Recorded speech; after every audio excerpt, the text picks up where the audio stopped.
Hello everyone. इतिहास में ये सबसे ज़्यादा पूछे जाने वाले प्रश्न हैं। अगर इन क्वेश्चंस को आप लोग करके जाएंगे तो आपको निश्चित रूप से बेनिफिट मिलेगा। तो आइए हम लोग देखते हैं पहला question. Vasco D gamma Calicut पर किस वर्ष आया था? देखिए सिंपल सा क्वेश्चन है। ये आया था 1498 में। अगर बात की जाएगी कि इसके पहले एक व्यक्ति और था जिसने प्रयास किया था, तो डेट थी 1487 की। और इस समय पुर्तगाली व्यक्ति था जिसका नाम था बार्थोलोम्यो डियास। आप लोग ध्यान रखना, ये क्वेश्चन बहुत बार आया हुआ है। बार्थोलोम्यो डियास जो कि पुर्तगाली व्यक्ति था, और ये केप ऑफ गुड होप, ये पुर्तगाल से यहाँ से चलता हुआ आया और केप ऑफ गुड होप लिखा हुआ है यहाँ पे। और यहाँ तक जब पहुँचता है तो यहीं से वो लौट जाता है। ठीक है, बार्थोलोम्यो डियास था पहला व्यक्ति जिसने प्रयास किया था केप ऑफ गुड होप तक पहुँचने का। ठीक है, अफ्रीका का इसे बोलते हैं। ठीक है, केप ऑफ गुड होप जो लास्ट है इसको अफ्रीका का हॉर्न बोलते हैं। ठीक है, ध्यान रखेंगे। और इसके बाद 1498 में दूसरा प्रयास किया वास्को डी गामा ने, जो कि जब केप ऑफ गुड होप पे पहुंचा तो यहाँ पे एक गुजराती व्यापारी था जिसका नाम था अब्दुल मजीद। कहीं कहीं अब्दुल मुनीक लिखा मिलेगा आपको, आप लोग कंफ्यूज नहीं होंगे। अब्दुल मजीद लिखा मिले या फिर अब्दुल मुनीक, जो भी लिखा मिले, मुनीक या फिर मुजीद। ठीक है, मुजीद भी कहीं कहीं लिखा मिलेगा, तो आप दोनों नाम ध्यान रखेंगे। ये व्यक्ति मिलता जो कि गुजराती व्यापारी था, और ये अपने साथ इंडिया लेके आता है इसको, वास्को डी गामा को। ठीक है, जब ये वास्को डी गामा इंडिया पहुंचता है तो ये यहाँ पे एक शासक था वहां का, उसको उपाधि प्राप्त थी जमोरिन की। नाम नहीं था जमोरिन, ये शासक की उपाधि थी जमोरिन। ठीक है, जमोरिन ने इसका यहाँ पे बहुत स्वागत किया, और ये डेट थी 20 मई 1498 को इंडिया पहुंचता है। कहीं कहीं ये 16 मई लिखी मिलेगी, आपको ध्यान रखना है। 20 मई भी सही है और 16 मई भी सही है, दोनों डेटें एक एग्जाम में नहीं आएंगी। ठीक है, तो 20 मई 1498 को जहां पहुंचता है, तो ये ध्यान रखेंगे ये जगह थी कालीकट बंदरगाह। ठीक है, ध्यान रखेंगे। ठीक है, और यहीं पे इसका स्वागत हुआ और जमोरिन ने इसका स्वागत किया। ठीक है, ध्यान रखेंगे इस चीज को। ठीक, सहायता किसने की थी इसकी? अब्दुल मजीद ने इसकी सहायता की थी। ठीक है, अगर यहाँ पे क्वेश्चन पूछे कि वास्को डी गामा के बाद दूसरा व्यक्ति कौन था जो इंडिया पहुंचा था, तो वो आया था 1500 में। कब आया था? 1500 में आया था, और इसका नाम था पेड्रो अल्वारेज कैब्रेल। नाम अच्छे से ध्यान रखना, पेड्रो अल्वारेज और कैब्रेल। ये नाम थोड़े अजीब हैं, पर आपको अगर 2-3 बार आप बोलेंगे तो आपको याद हो जाएंगे। ठीक है, और ये बहुत बार एग्जाम में आए हुए हैं, इसीलिए मैं करवा रहा हूँ। ठीक है, 1487 में बार्थोलोम्यो डियास, 1498 में आया अब्दुल मजीद की सहायता से वास्को डी गामा, कालीकट के बंदरगाह पहुंचता है 20 मई 1498 को। इसके बाद दूसरा व्यक्ति था पेड्रो अल्वारेज कैब्रेल, जो कि इंडिया पहुंचता है। आप ध्यान रखेंगे। ठीक है, अब देखिए एक क्वेश्चन है कि भारत में यूरोपीय व्यापारिक कंपनियों के आने का क्रम पूछा गया है, तो ध्यान रखेंगे इसके लिए ट्रिक होती है PDEF, और यहाँ कर लिए डेनिस और स्वीडिश। ये मेरी ट्रिक है, PDEF एक बार याद कर लीजिए, और यहाँ पे लास्ट वाले से एक पहले डेनिस है और लास्ट में आता है स्वीडिश। ठीक है, P से होता है पुर्तगाली, D से डच है, E से इंग्लिश है, D से डेनिस है, F से फ्रेंच है, और S से स्वीडिश। ठीक है, यहाँ पे देखिए आप लिखा हुआ है कि पुर्तगाली कब आए थे? 1498 में स्थापना हुई इनकी कंपनी की स्थापना और आने का क्रम अलग अलग है। ठीक है, और अंग्रेज आए 1600 में, डच आए 1602 में, डेनिस 1616 में आए, और फ्रांसीसी 1664 में आए। ठीक है, ध्यान रखेंगे।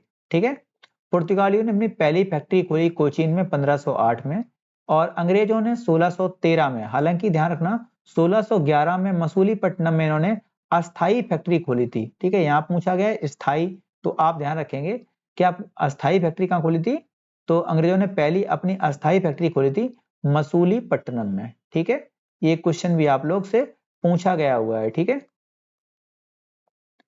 ठीक है, और डच ने 1602 में इनकी कंपनी की स्थापना होती है, और ये 1605 अगर लिखोगे तो ये हो जाएगी किसके अकॉर्डिंग? अकॉर्डिंग टू क्या बोलेंगे इसको, महेश कुमार बड़वाल। ठीक है, अकॉर्डिंग टू महेश कुमार बड़वाल 1605 है, और बाकी काफी बुक्स में 1611 भी दी गई है, ठीक है। और डेनिस 1616 में इनकी कंपनी की स्थापना होती है। 1620 में अपनी पहली ट्रावनकोर में कंपनी की स्थापना करते हैं। फ्रांसीसियों की डेट 1664 में है और 68 में ये कंपनी की स्थापना होती है इंडिया में, ठीक है। निम्न में से कौन सा नीला जल योजना या फिर कहते हैं ब्लू वाटर पॉलिसी के संबंधित था? तो कौन था? ये था तुम्हारा फ्रांसिस्को डी अल्मीडा। तो यहां नाम मिल जाएगा द अल्मीडा, ठीक है। फ्रांसिस्को डी अल्मीडा नाम था इसका पूरा। तो 1505 ईस्वी में फ्रांसिस्को द अल्मीडा जो था भारत में प्रथम पुर्तगाली वायसराय एवं गवर्नर बनकर आया, जो भी समझना हो, ठीक है। प्रथम गवर्नर बन के आया कौन? तो था फ्रांसिस्को दी अल्मीडा।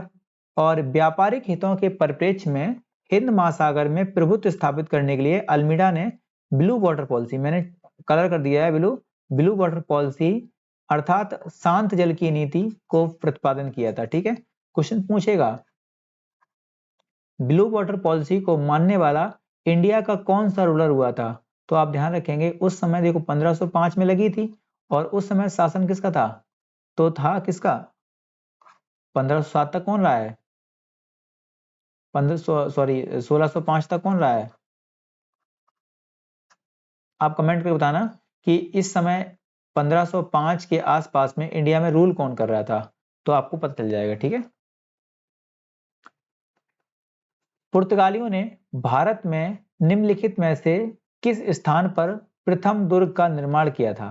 देखिए बात करेंगे पुर्तगालियों ने प्रथम दुर्ग का निर्माण किया था, तो वो जगह थी 1503 ईस्वी में कोचीन में, ठीक है।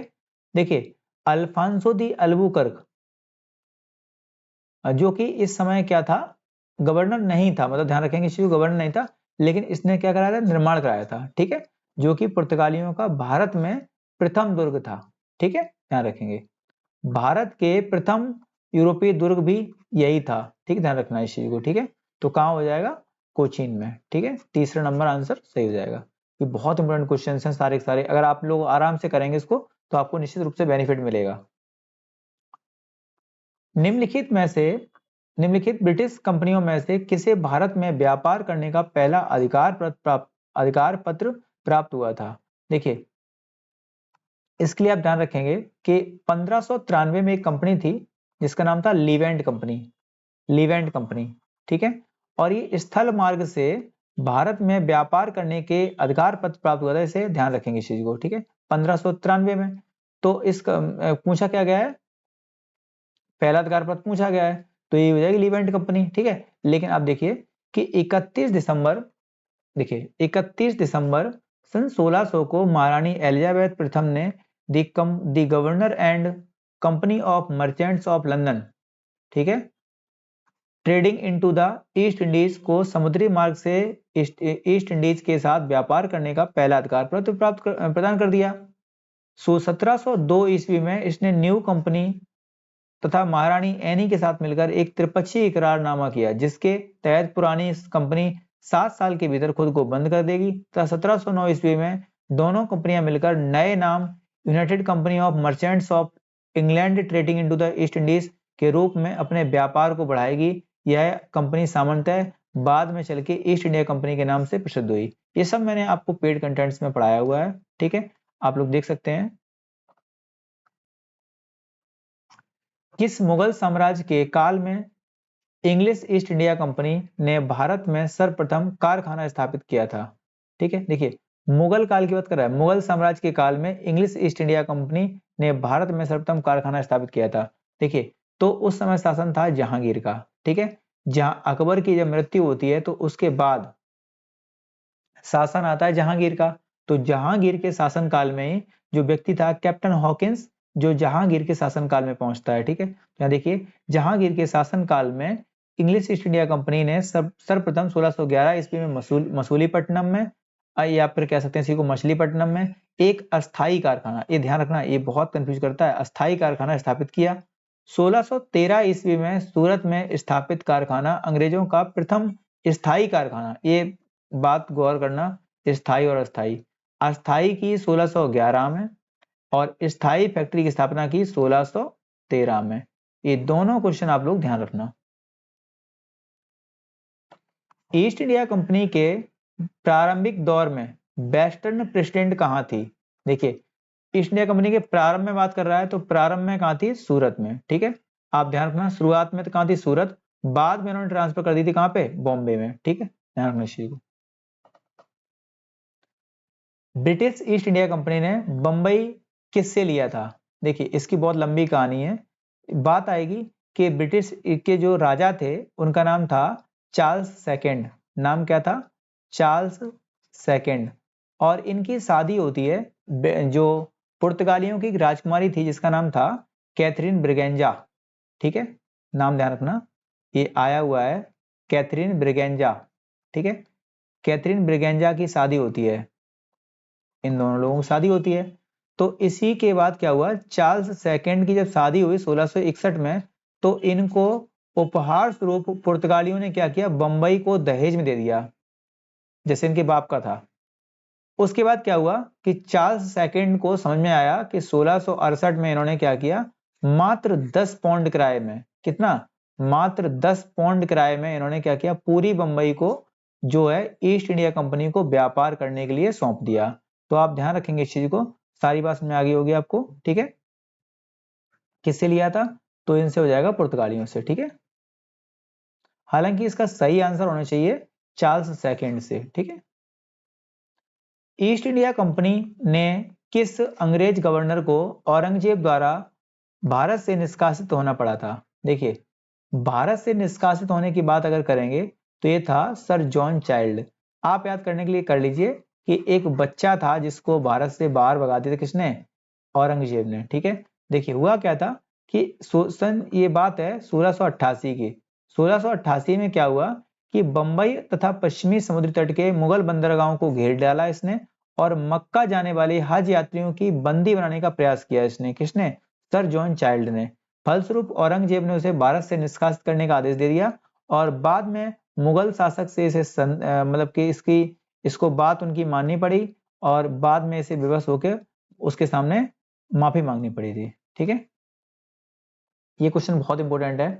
निम्नलिखित में से कौन सा एक सही सुमेलित नहीं है? सही सुमेलित की बात कर रहा है, देखिए आप यहां देखिए कि कर्नाटक का जो फर्स्ट वॉर हुआ था, आप देखिए जो कर्नाटक का प्रथम वॉर हुआ था 1746 से लेके 48 तक हुआ। ठीक है, दूसरा कर्नाटक का हुआ 1749 से लेके 54 तक हुआ। ठीक है, कर्नाटक का दूसरा हुआ 1749 से लेके 54 तक, और इसमें दिया है 1750 से लेकर, ठीक है, 1749 से है जबकि 54 तक। ठीक है, और कर्नाटक का तीसरा हुआ था 1754 से लेके 1758 से लेके 63, जिसे सप्तवर्षीय युद्ध कहा गया।